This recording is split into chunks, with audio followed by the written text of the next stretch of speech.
Hello बच्चों, कैसे हो आप? बढ़िया। चलिए, हमने फाइनेंशियल मैनेजमेंट में कॉस्ट ऑफ कैपिटल स्टार्ट किया था और वो चल रहा है, हमारा रनिंग में है। लास्ट क्लास में हमने cost of preferential capital complete कर लिया था। आज हम जो टॉपिक करने जा रहे हैं वो है हमारा cost of equity share capital. चलिए हेडिंग लिखते हैं,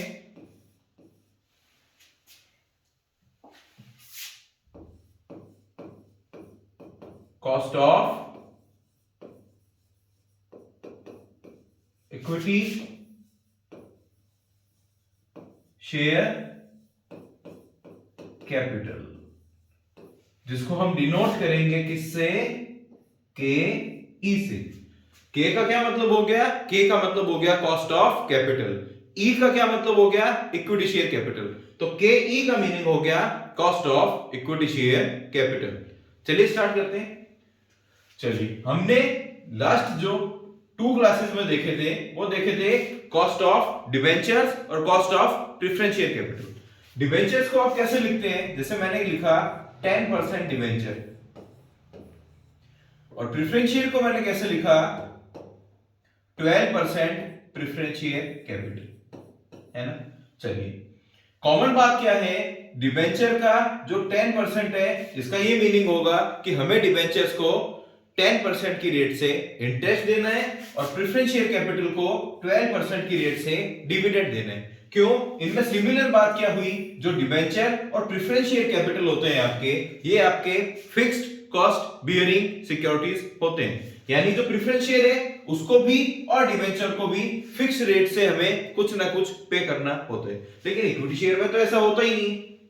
क्या equity share fixed cost bearing security है क्या? नहीं, वो वेरिएबल है। डिबेंचर और प्रेफरेंशियल क्या होते हैं? हमारे फिक्स्ड कॉस्ट बियरिंग सिक्योरिटी होते हैं। यानी डिबेंचर्स को हमें 10% की रेट से इंटरेस्ट देना है, तो इसकी कॉस्ट ऑफ कैपिटल हो गई 10%। और जो प्रेफरेंशियल कैपिटल है, इसको 12% की रेट से डिविडेंड देना है, तो इसकी कॉस्ट ऑफ कैपिटल हो गई 12%। आई बात समझ में? लेकिन जो इक्विटी है वो वेरिएबल है, उनको फिक्स रेट से हम पे नहीं करते। तो सर क्या फिर इक्विटी शेयर कैपिटल की कोई कॉस्ट ऑफ कैपिटल नहीं होगी क्या? नहीं, ऐसा नहीं है। जो इक्विटी शेयर है उसकी भी कुछ ना कुछ कॉस्ट ऑफ कैपिटल होगी। कैसे कैसे होगी सर? क्योंकि उसमें तो दिया हुआ होता ही नहीं भाई। हम डिविडेंड जो है ना, वो तो इक्विटी शेयर को भी पे करते हैं। हम डिविडेंड इक्विटी शेयर को भी पे करते हैं वैसे तो, पर हाँ, ये भी बात सही है क्या कि जो इक्विटी शेयर है उनको डिविडेंड पे करना कंपनी के लिए लीगली बाइंडिंग नहीं है, यानी जरूरी नहीं है। हो सकता है वो बीच में 1 साल छोड़ दे, हो सकता है सारा का सारा जो पैसा है कंपनी रिटेन करके रख ले, रिजर्व एंड सरप्लस में रख ले और इक्विटी शेयर को डिविडेंड ना बांटे। लेकिन इसके बावजूद भी जो केई है, इक्विटी शेयर कैपिटल है, उसका कुछ ना कुछ जो डिविडेंड हम पे करते हैं उस पे आपका कॉस्ट ऑफ कैपिटल होगा। एक और चीज देखिए, जब भी हम न्यू शेयर इशू करते हैं, यानी एग्जिस्टिंग शेयर्स तो है ही हमारे पास, हमने नए शेयर और इशू कर दिए, या मैं बोलूं जब भी आप एडिशनल शेयर क्या करते हो? इशू करते हो, है ना। उसका डायरेक्ट इफेक्ट किस पे? एडिशनल शेयर जब भी आप इशू करोगे उसका डायरेक्ट इफेक्ट किस पे पड़ेगा? पुराने शेयर्स पे पड़ेगा। जब भी आप नए शेयर्स कंपनी इशू करेगी उसका सीधा असर किस पे पड़ेगा? पुराने शेयर्स पे पड़ेगा। आई बात समझ? क्योंकि आज तक जितना भी हमारा डिविडेंड था या आज तक जितना भी पार्टिसिपेशन था वो किसका था? पुराने इक्विटी शेयर्स का था। लेकिन नए इक्विटी शेयर्स के एडिशनल या न्यू इक्विटी शेयर्स के आने से क्या हो गया? उनका डिविडेंड में और बाकी चीजों में भी जो हिस्सा है वो यहां पर इनके पास में क्या हो गया? डिस्ट्रीब्यूट हो गया।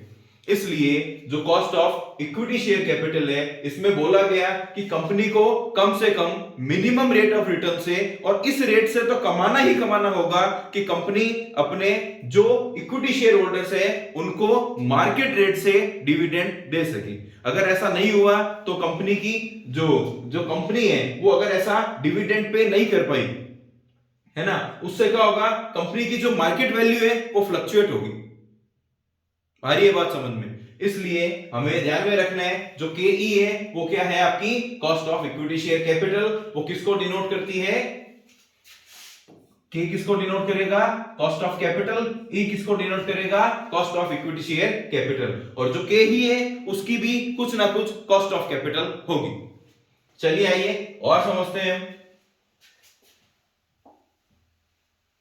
है ना। अब हमें क्या करना है, चलो अब हमें क्या करना है, सबसे पहले देखने हैं कि जो cost of equity share capital है इसके और क्या मेथड्स होंगे, इसके और क्या मेथड्स होंगे वो हम देखते हैं।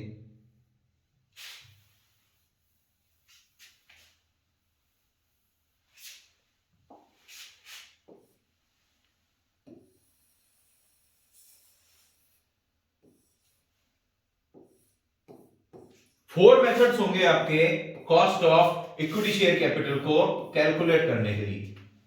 Four method. फर्स्ट होगा आपका डिविडेंड यील्ड मेथड। फर्स्ट है आपका डिविडेंड यील्ड मेथड। सेकंड है आपका अर्निंग यील्ड मेथड। सेकंड है आपका अर्निंग यील्ड मेथड। फर्स्ट क्या था, डिविडेंड यील्ड मेथड। सेकंड कौन सा था आपका, अर्निंग यील्ड मेथड। थर्ड आपका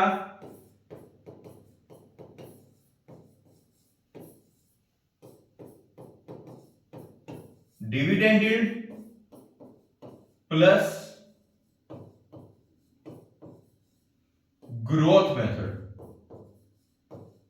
सर ये तो फर्स्ट वाले से मिलता जुलता है, हाँ फर्स्ट वाले से मिलता जुलता है। नाम क्या है, dividend yield plus growth method. और लास्ट है आपका cost of newly issued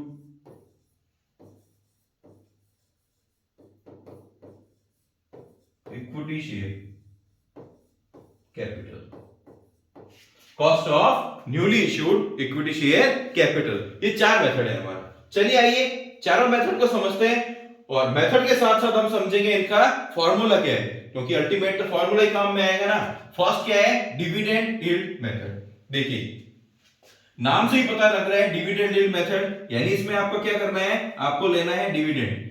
equity shares को क्या पे करते हो आप, डिविडेंड। तो इसका फॉर्मूला होगा आपका DPS divided bye market price multiply 100। DPS का क्या मतलब हुआ, लास्ट क्लास में भी हमने देखा था, dividend per share divided by market price multiply by 100। DPS divided bye market price multiply by 100। Next earning yield method देखते हैं। अर्निंग यील्ड मेथड का आपका फॉर्मूला होगा EPS divided by market price multiply by 100। EPS divided by market price multiply by 100। और next होगा वापस से same, क्या, डीपीएस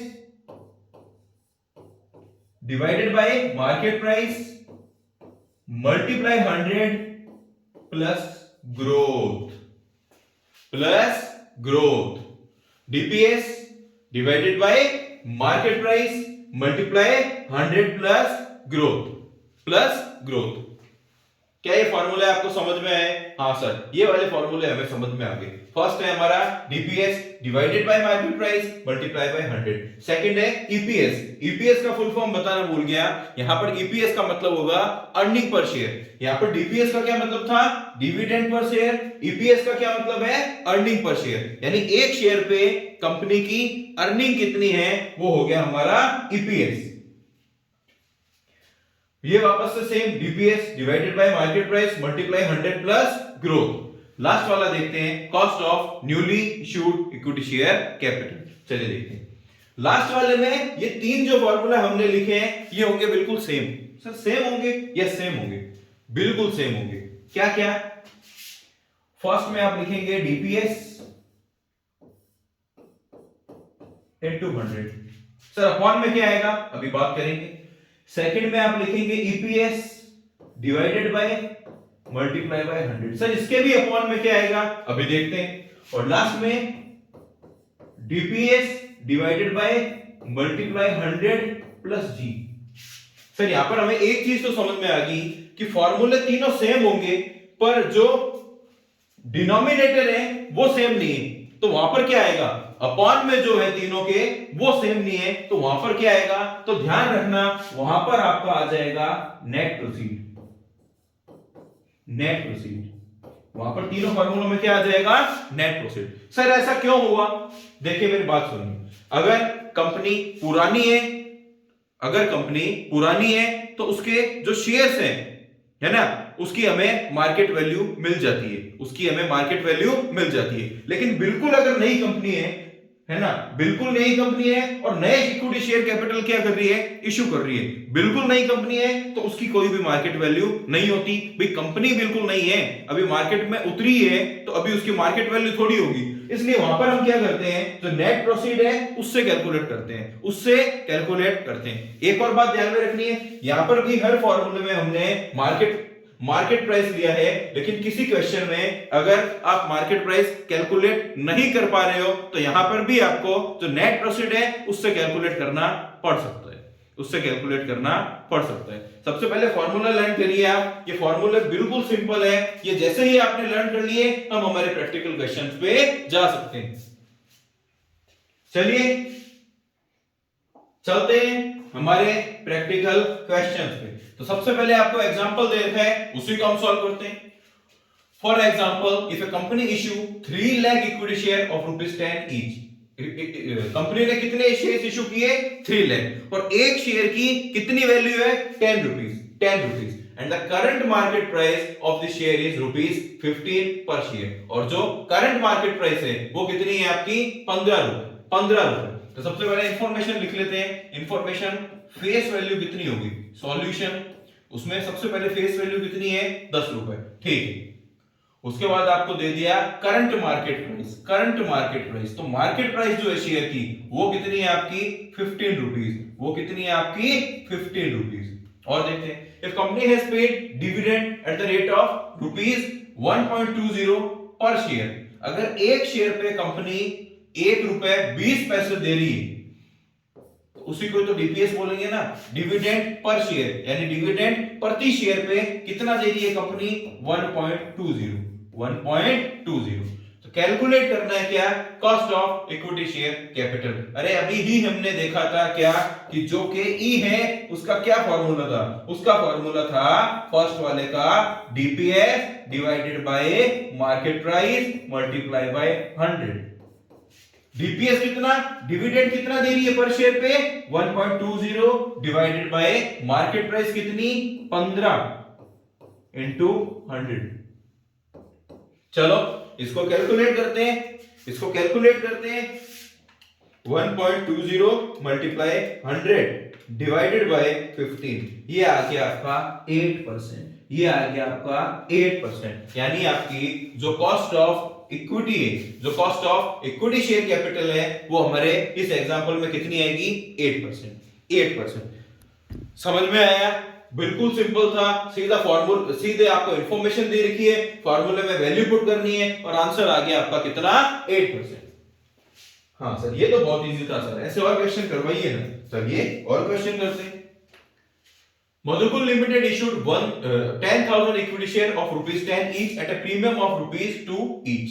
Madhukul Limited ने 10,000 इक्विटी शेयर इशू किए, एक शेयर की कीमत फेस वैल्यू कितनी, 10 रुपए, प्रीमियम भी है उस पे,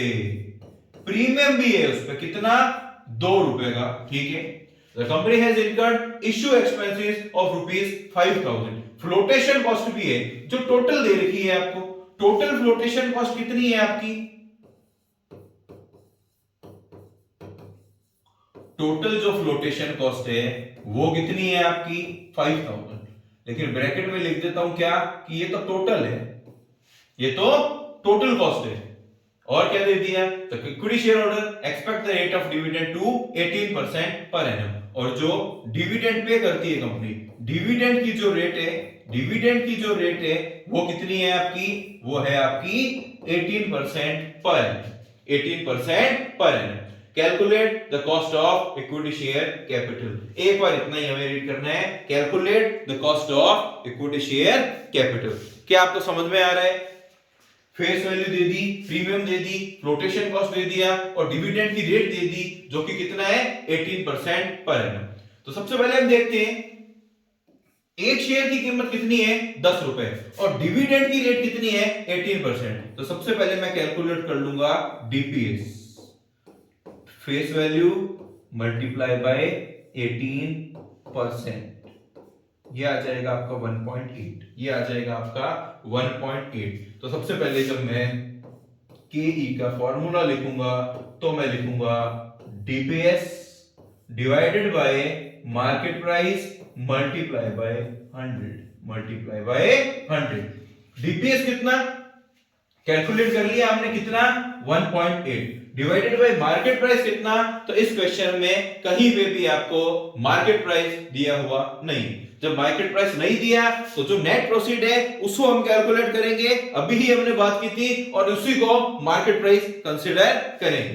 तो आइए नेट प्रोसीड कैलकुलेट करते हैं। क्या फॉर्मूला था उसका? फॉर्मूला था फेस वैल्यू में से माइनस कर देंगे फ्लोटेशन की कॉस्ट और ऐड कर देंगे प्रीमियम, ऐड कर देंगे प्रीमियम।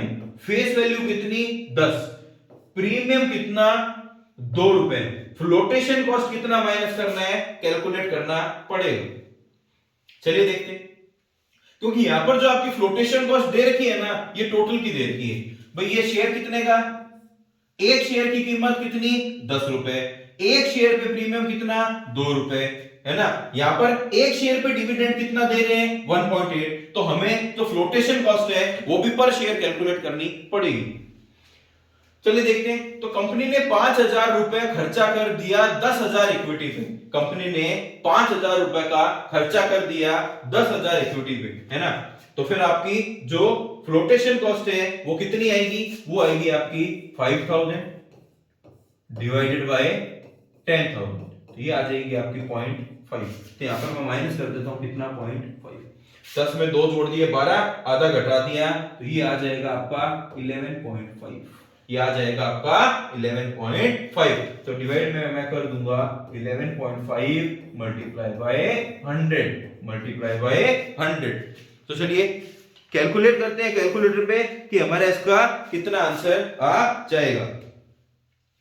1.8 मल्टीप्लाई 100 डिवाइडेड बाय 11.5, ये आ रहा है आपका 15.65%, 15.65%।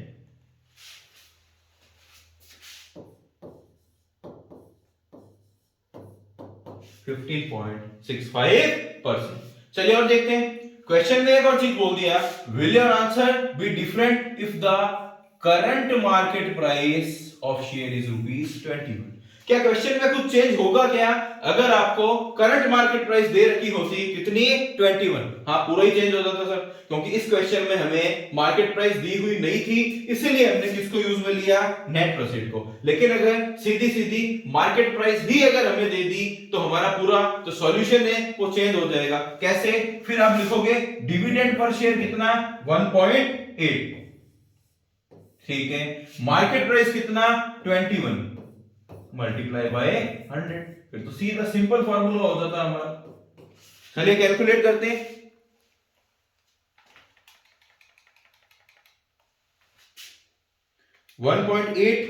मल्टीप्लाई 100 डिवाइडेड बाय 21, ये आएगा आपका 8.57%,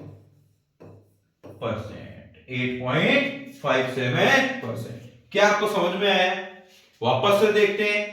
हमने डिविडेंड पर शेयर कैलकुलेट कर लिया, लेकिन फर्स्ट वाले पॉइंट में हमारे पास में मार्केट प्राइस नहीं थी, इसलिए हमने नेट प्रोसीड का यूज करके वैल्यू इंफॉर्मेशन पुट कर दी। लेकिन उसने सेकंड पॉइंट में बोल दिया अगर आपके पास में मार्केट प्राइस होती तो हां, हम मार्केट प्राइस को ही क्या करते, कंसीडर करते। आ रहा है समझ में? चलिए आगे बढ़ते हैं और देखते हैं, ठीक है। चलिए, company issue 5 lakh equity share of ₹10 each. एक कंपनी ने 5 लाख इक्विटी शेयर इशू किए, है ना, और एक शेयर की जो फेस वैल्यू है पर शेयर की वो कितनी है 10 रुपए, वो कितनी है 10 रुपए, and has earned a profit of ₹6 lakh after tax. और जो प्रॉफिट है वो भी कौन सा आफ्टर टैक्स, और जो प्रॉफिट है वो भी कौन सा, आफ्टर टैक्स, वो कितना है 6 लाख, वो कितना है 6 लाख।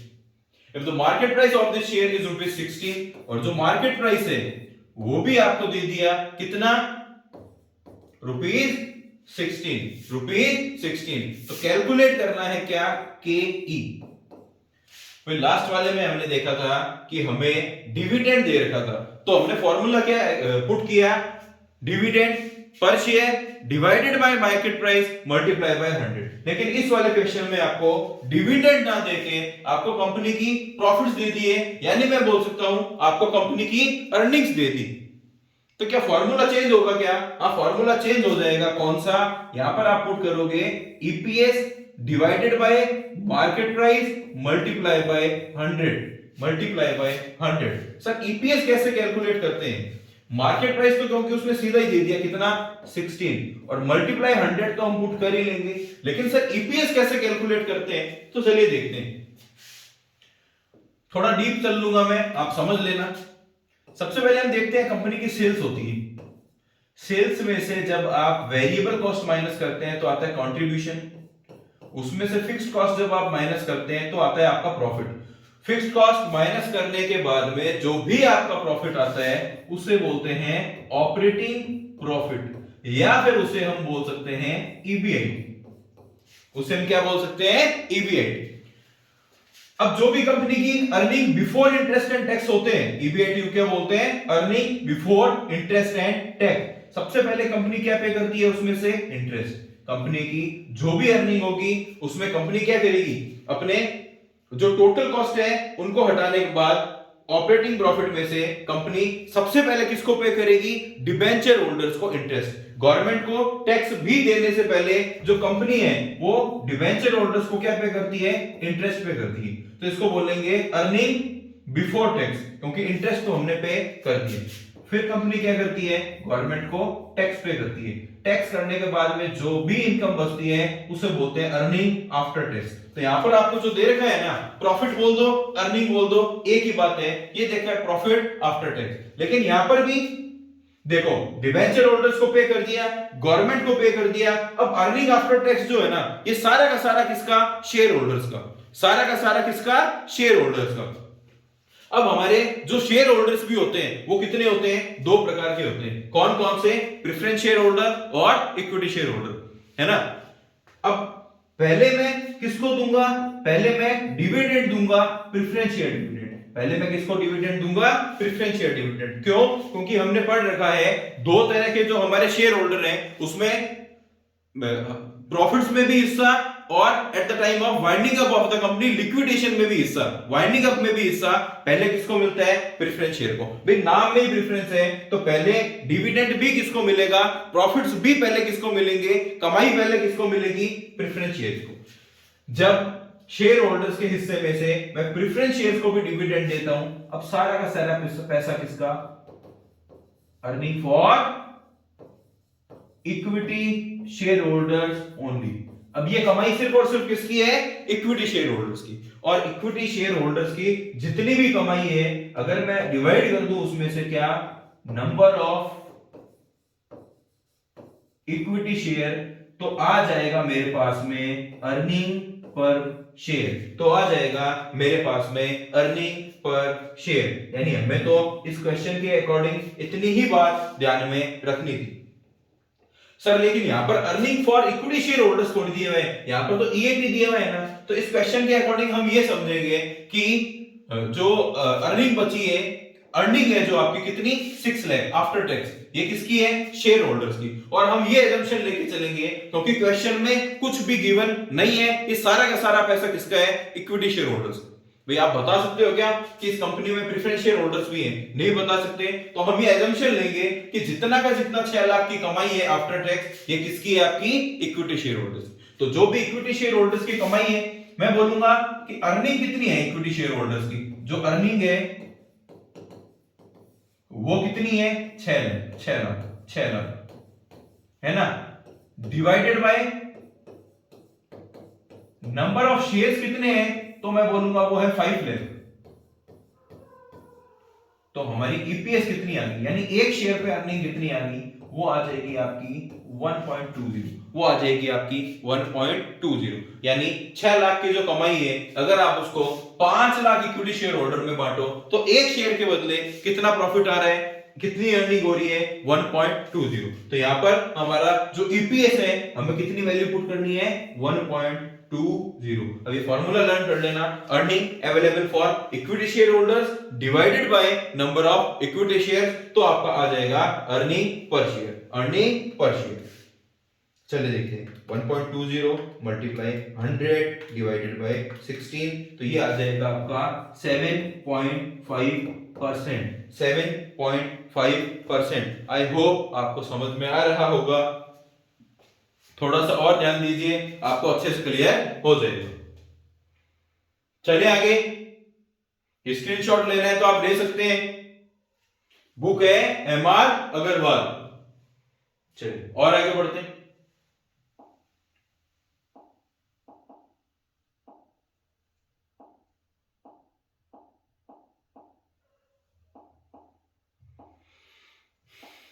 और आगे बढ़ते हैं, नेक्स्ट इलस्ट्रेशन है, रीड करने जा रहा हूं। ए लिमिटेड जो कंपनी है has issued 2000 equity share of ₹100 each as fully paid, ठीक है, उसमें 2000 रुपए 100 रुपए वाले जो शेयर है वो इशू किए। यानी अगर मैं बोलूं सॉल्यूशन में सबसे पहले इंफॉर्मेशन लिखनी है तो फेस वैल्यू कितनी, 100, फेस वैल्यू कितनी, 100। The company has earned a profit of ₹20,000 after tax, यानी कंपनी की अर्निंग दे दी, कंपनी की अर्निंग दे दी, वो भी कौन सी, वो भी दे दी आफ्टर टैक्स। कंपनी की आफ्टर टैक्स अर्निंग कितनी दे दी, ये दे दी हमें 20,000, ये दे दी हमें 20,000, और सीधा सीधा मार्केट प्राइस आपको दे दिया कितना, 160 per share, 160 per share. On this shares dividend has been paid at a rate of ₹8 per share, एक शेयर पे यानी डिविडेंड पर शेयर आपको कितना दे दिया गया, वो दे दिया आपको 8, वो दे दिया आपको 8। चलिए देखते हैं, find out the cost of equity capital using, दोनों मेथड से निकालना है आपको, डिविडेंड यील्ड मेथड और अर्निंग यील्ड मेथड। चलो तो सबसे पहले हम फर्स्ट मेथड का फॉर्मूला लिखेंगे, जो हमारा क्या था, ये फर्स्ट मेथड, और ये हो गया आपका सेकंड मेथड। फर्स्ट मेथड का क्या फॉर्मूला था, DPS divided bye market price multiply 100। Second formula क्या था, EPS divided by market price multiply by 100। अब देखेंगे डीपीएस कितना है, सीधा सीधा दे दिया आपको 8, डिवाइडेड बाय मार्केट प्राइस कितनी है, वो भी सीधी सीधी दे दी आपको 160 मल्टीप्लाई बाय 100। उसमें देखते हैं अर्निंग पर शेयर, तो सर अर्निंग पर शेयर हमें डायरेक्ट नहीं दी, लेकिन हमें अभी ही लास्ट इलस्ट्रेशन में ही उसको सॉल्व करना सीख लिया था। जो भी अर्निंग होगी, जो भी अर्निंग होगी अगर हम डिवाइड कर देंगे उसमें क्या, नंबर ऑफ शेयर्स से, तो आ जाएगा हमारा क्या, ईपीएस। तो ईपीएस कैसे कैलकुलेट करेंगे देखते हैं। तो सबसे पहले बताइए अर्निंग कितनी, तो इसने बोल दिया 20,000। अर्निंग आफ्टर टैक्स यानी सारी की सारी जो अर्निंग है वो किसकी, शेयर होल्डर्स की। और क्वेश्चन में कहीं भी इक्विटी शेयर होल्डर्स होने का कोई दावा नहीं है, इसलिए हम ये एजम्पशन लेंगे कि प्रेफरेंस शेयर होल्डर नहीं है, और सारी की सारी जो अर्निंग है वो किसकी, इक्विटी शेयर्स की। तो डिवाइड कर दूंगा नंबर ऑफ शेयर्स कितना, 2000, अर्निंग पर शेयर आ गई आपकी 10। अब मैं पुट कर सकता हूं 10 डिवाइडेड बाय 160 मल्टीप्लाई बाय 100। चलो हम कैलकुलेटर से कैलकुलेट करते हैं, 8 मल्टीप्लाई 100 डिवाइडेड बाय 160, ये आ गया आपका 5%, ये आ गया आपका कितना, 5%। और वहां मैं करूंगा 1000 डिवाइडेड बाय 160, ये आएगा आपका 6.25%, 6.25%। आई होप आपको समझ में आ रहा होगा, बिल्कुल इजी है हमारा cost of equity share capital, जिसको किससे डिनोट करते हैं, हम डिनोट करते हैं के ई से। किससे डिनोट करते हैं, हम उसको डिनोट करते हैं के ई से। इजी, समझ में आ रहे हैं। चलिए और आगे बढ़ते हैं, नेक्स्ट नेक्स्ट आ गया moon limited has it share of ₹10 each coated on the stock exchange पे हमें उसकी प्राइस मिल रही है कितनी है ₹10 द करंट प्राइस पर शेयर ₹24 तो सबसे पहले मैं लिखूंगा फेस वैल्यू ₹10 और जो उसकी मार्केट प्राइस है वो कितनी 24 और क्या लिखा हुआ है देखते हैं the gross dividend per share over the last 4 year have been ₹1.2 1.32 1.45 1.60 calculate the cost of equity share चलिए समझते हैं कि आपको जो डिविडेंड पर शेयर है ये पिछले 4 सालों का क्यों दिया हुआ है ये पिछले 4 सालों का हमें क्यों दिया हुआ है चलिए इसके इस इलस्ट्रेशन में क्या करना है आपको ट्रेंड समझना है जैसे मैं बोलूं 1.20 फिर कितना हो गया 1.32 ये पिछले 4 सालों का दिया हुआ है ये पिछले 4 सालों का दिया हुआ है 1.45 और फिर दिया हुआ है 1.60 तो हमें ट्रेंड समझना है कि ये पिछले 4 सालों का है तो इस साल का जो डीपीएस है डिविडेंड पर शेयर है वो कितना होगा इस साल का जो डीपीएस है वो कितना होगा ये पिछले 4 सालों का आपको डीपीएस दिया हुआ है तो सबसे पहले मैं क्या करता हूं मैं सोचता हूं कि इसमें डिफरेंस कितना है तो मैं कैलकुलेटर में माइनस करूंगा 1.32 माइनस 1.2 ये आएगा आपका 0.12 अब मैं बोलूंगा इंक्रीमेंट कितने का है यानी इस साल से इस साल में जो डिविडेंड इंक्रीज हुआ है वो कितना परसेंटेज हुआ है वो मुझे कैलकुलेट करना है तो मैं लिखूंगा 0.12 डिवाइडेड बाय 1.20 मल्टीप्लाई बाय 100 ये मैंने किया तो मेरा आ रहा है 10% यानी एक चीज मैं समझ गया क्या कि पहले साल जो था उससे दूसरे साल में जो डिविडेंड में इंक्रीमेंट हुआ है वो कितने से हुआ है 10%। अब मैं लिखूंगा 1.32 अगर मैं लेता हूं और उसमें भी 10% और ऐड कर देता हूं तो ये आ रहा है मेरा 1.45 और 1.45 में मैं और 10% ऐड कर देता हूं तो वो आ रहा है मेरा 1.6। इसका मतलब मुझे ट्रेंड समझ में आ गया क्या कि हर साल जो डिविडेंड पर शेयर है उसमें ग्रोथ कितनी है तो उसमें ग्रोथ है 10% की उसमें ग्रोथ कितनी है उसमें ग्रोथ है 10% की तो हम कैलकुलेट करते हैं 1.60 प्लस 10% तो यहां का जो डीपीएस है हमारा जो करंट ईयर का जो डीपीएस है वो कितना आ गया 1.76 हर साल क्योंकि जो ट्रेंड चल रहा है जो ग्रोथ हो रही है डिविडेंड में वो किससे हो रही है 10% से तो मैंने इस वाले साल से भी 10% और ग्रोथ कर दिया तो वो कितना आ गया 1.76 समझिए आप इसको कोई डाउट है तो पूछिए समझ में आ रहा है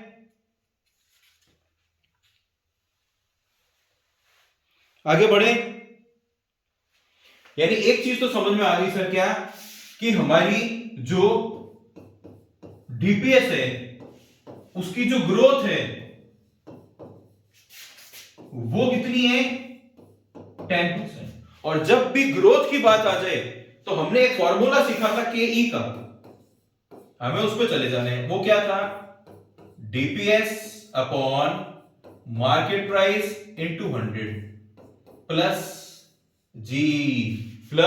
जी प्लस ग्रोथ कर देना है चलिए देखते हैं अब आप बताइए कि इस साल का करंट ईयर का जो डीपीएस है वो कितना 1.76 डिवाइडेड बाय मार्केट प्राइस आपकी है वो कितनी 24 मल्टीप्लाई बाय 100 और प्लस कर दूंगा ग्रोथ कितनी है 10% प्लस कर दूंगा ग्रोथ कितनी है 10% पहले इसको सॉल्व करेंगे फिर प्लस करूंगा मैं 10% ग्रोथ 1.76 मल्टीप्लाई 100 डिवाइडेड बाय 24 ये आ गया आपका 7.33% और प्लस कर दूंगा 10% की जो है ग्रोथ तो ये आ जाएगा मेरा 17.33%। देखिए समझ में आया क्या बस एक ही चीज हमें ध्यान में रखनी थी आपको मार्केट प्राइस तो दिया वही था 100 दिया हुआ होता ही है आपको क्या कैलकुलेट करनी थी ग्रोथ कैलकुलेट करनी थी और करंट ईयर की